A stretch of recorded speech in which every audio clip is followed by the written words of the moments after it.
Kat ima frapo oite sola uniprte. Hello and welcome to part 3 of this NatWi course. Today we will talk about the indirect object, so the ru case ending in NatWi.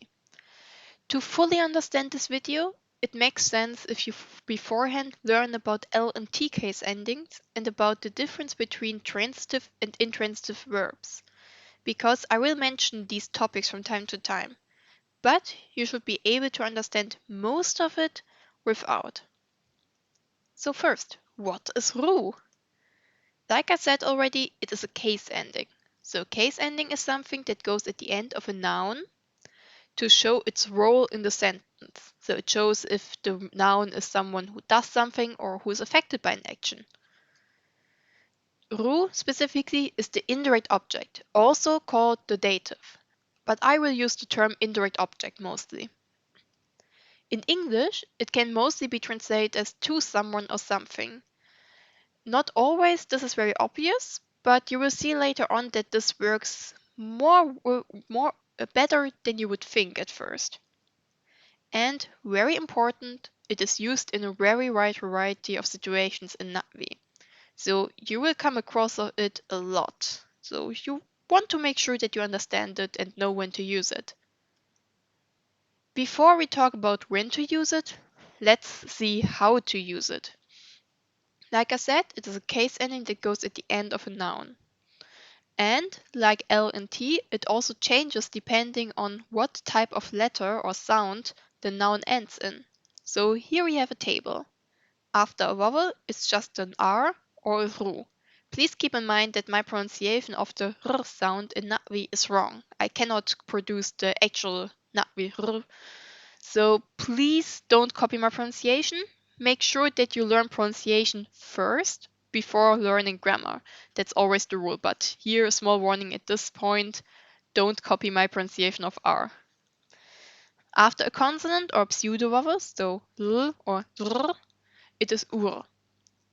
After a diphthong, so the small apostrophe, which actually is a consonant in NatWi, but it causes some exception here, it can be both ur or ru.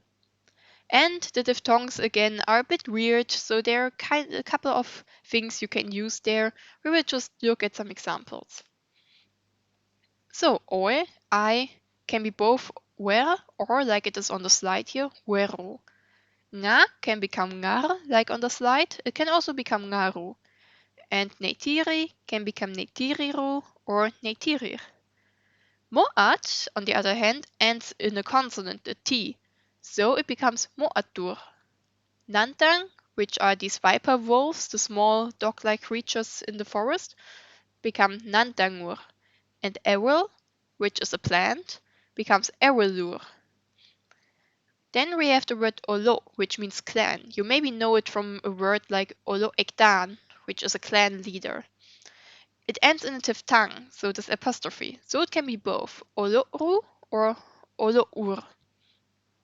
Diphthongs go a bit wild. You can use a wide variety of versions with it. We have Wairu, Ektanayur, Tireyur, Tsuteiru, or Etnaur. These are all each only one example of what you could use with them. So great, now we know how to use it, but when should we use it? We will look at a variety of different situations where you can use ru. First, we will look at ru plus the verb lu. I know this sounds very specific, oddly specific, because why would we spend a lot of time on only one verb? You will see it makes sense, because lu in combination with ru serves some very important functions, so it makes sense to look at them in specific. After that, we will look at ru in combination with intransitive verbs in general. After that, we will look at a small group of intransitive verbs, the so-called si-verbs, because they're kind of good friends with ru, and also makes sense to look a bit closer at what actually are si-verbs and why are they intransitive. So I added this to this lesson. After that, we will go on with transitive verbs and how some of them can be used with ru. Because other than L and T, which can only be used with transitive verbs, ru can be used with both transitive and intransitive verbs. And lastly, we will look at the double dative. What exactly that is, I will explain to you later on. So, ru in combination with lu. In case you're wondering, lu is an intransitive verb and it means to be. It's a kind of important verb. You can use it to say stuff like I am a teacher, or you are fast, or she is smart. So all these kinds of things. You can use it to connect a noun with another noun, I am a teacher, or a noun with an adjective, you are smart. But you can also use it just with one noun, for example, ikranlu. Then it states general existence, so it would mean like there is an ikran or there ikran. And this is important here. Consider these two sentences. I have an ikran or you have a book. Probably your first instinct would be to look into a dictionary and search for have, because in English it's just their own verb. In Natvi it isn't. They don't have a verb for this. What they do instead is this. Lu ikran weru. With what we learned before, we can translate this. Lu ikran, there is an ikran. Weru, to me, because we learned that ru can mostly be translated as to someone or something in English. So literally, the Natvi say to me, there is an ikran. And that basically means I have an ikran, and this is the Natvi way of saying that I have an ikran. The same for the second sentence. Ngaro lu book. Literally, to you, there is a book. It could of course also mean to you there is the book, but Natvi doesn't have articles and I just take one of the two possibilities here. But you can not only build to have with this. Here are some more examples. The first is really straightforward. To me, that is easy. Weru, to me. Tsau lu, that is easy. Vtue. But the other ones are kinda strange. I love you is translated as nga yaune lu wer. What the hell? Why do we have a to be here and why the dative or indirect object? Why the wer? What this actually means is you are beloved to me. Like for to have, there's also no verb for to love in Natvi, but we have the adjective yaune, beloved. So the Natvi don't say I love you, which would be a transitive sentence. They say you are beloved to me. So we see again to someone or something. That one gets the ru ending. So we get Ngayaunelu where you are beloved to me. The same goes for to miss and to trust. He or she misses you. In English, in Natvi becomes Poru lomngalu. To him or her, you are missed. Because again, there is no verb to miss, but we have the adjective missed. Someone is missed to someone else. And the same also goes for to trust. Zu tsamsiu mal sapnokur. The warrior is missed to the mother. Or no, sorry, is trustworthy to the mother. And if someone is trustworthy to the mother, then what that means is that the mother trusts them. So, what we learned from this is the verbs to have, to love, to miss, or to trust are translated as lu, combined with the ru case ending. Let's look at intransitive verbs in general. Just as a reminder, intransitive verbs cannot use the L and T case endings. They don't have a direct object. Many of them look like they have a direct object because in English they have one, but very often we use ru instead, and we will look at why. So here are 5 sentences, and here's what they become in Natvi. I like the flower. Sunu wero siulang. I know him. Smon wero po. I pray to Ava. Ewaru aho oe. This is important to her. Tsau puru tranten. This action surprises the mother. Tsakem loho sapnokur. Sentence 3 and 4 make kind of sense. I pray to Ewa, so Ewaru aho oe. This is important to her. Tsau puru tranten. So in both we have again to someone. So we get the ru ending on that person. But the others are kind of strange. I mean, look at them. I like the flower. That's a transitive sentence in English because there's a direct object. What do I like? The flower. So why is there no LNT? I know him. Who do I know? Him. Or the action surprises the mother. What does the action surprise the mother? So these all look very weird, and you might ask yourself, why does we not just use these verbs as transitive verbs? It would make so much more sense. And again, you need to look at it more literal. Because what the Nutri-Sense are actually saying is this. The flower is likable to me. Sunu doesn't mean to like, it means to be likable. So with that, the flower suddenly becomes the subject because what is likable? The flower. And to who is it likable? To me. So suddenly the Nutri sentence makes sense because Weru to me. Sunu is likable. Siulang, the flower. The same goes for smon, which doesn't mean to know, but to be known.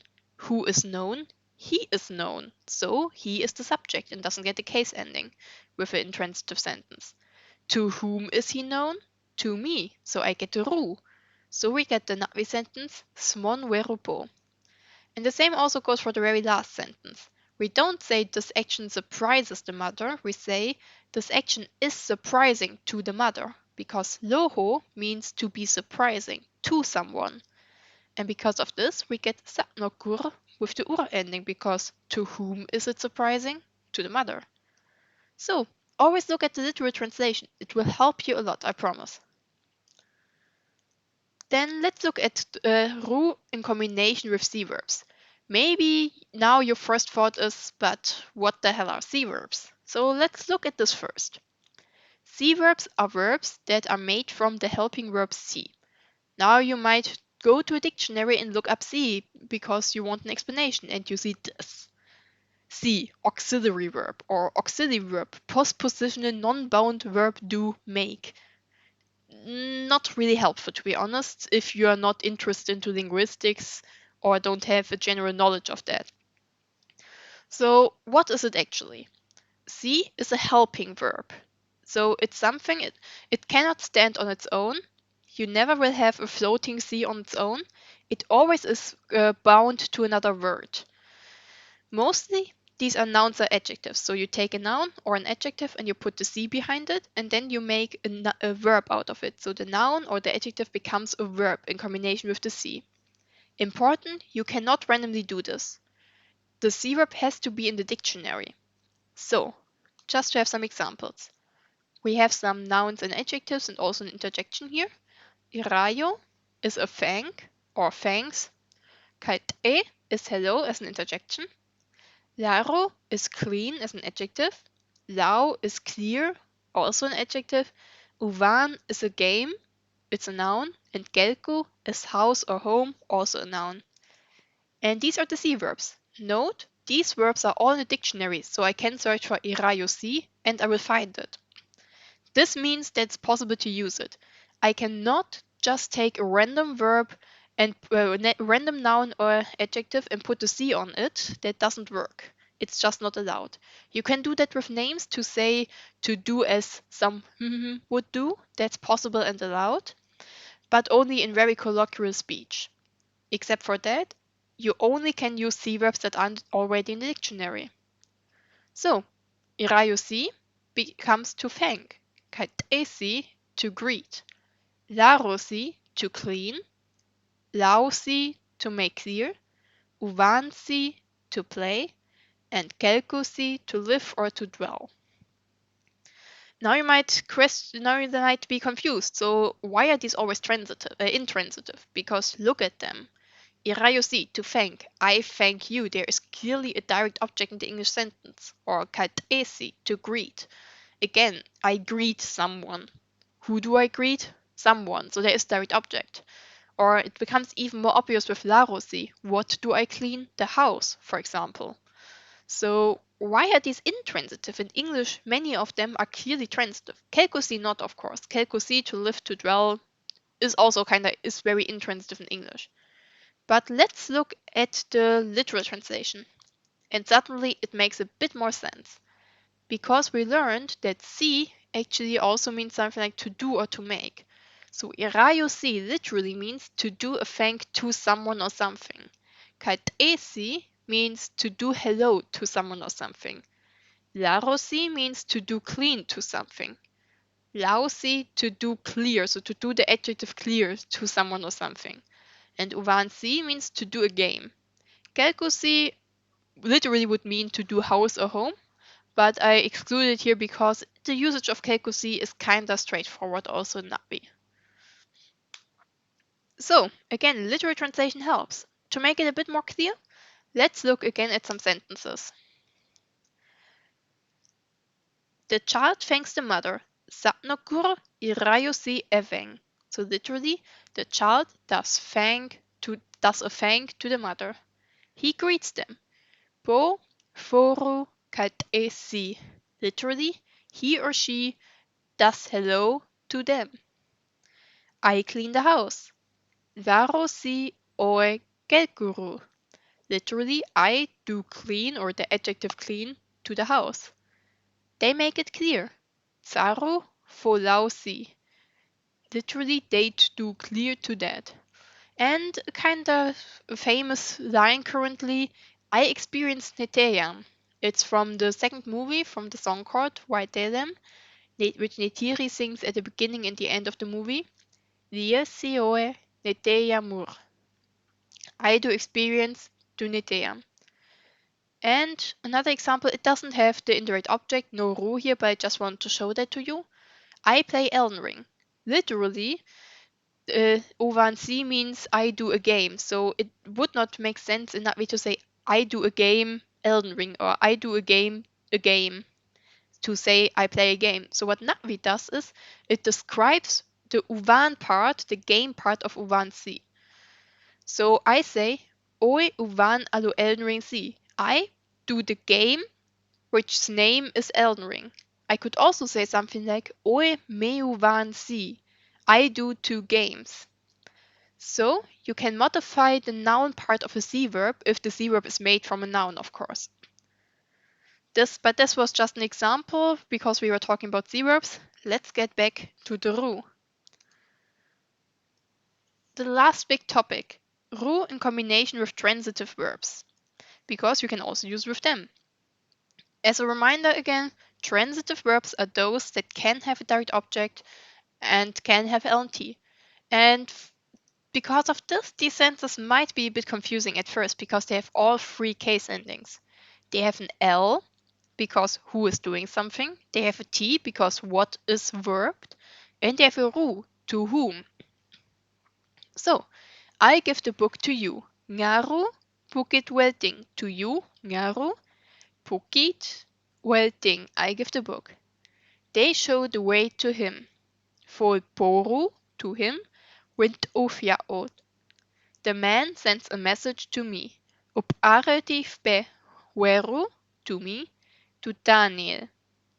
I teach the student the language. Karwel fiati numejuru, to the student.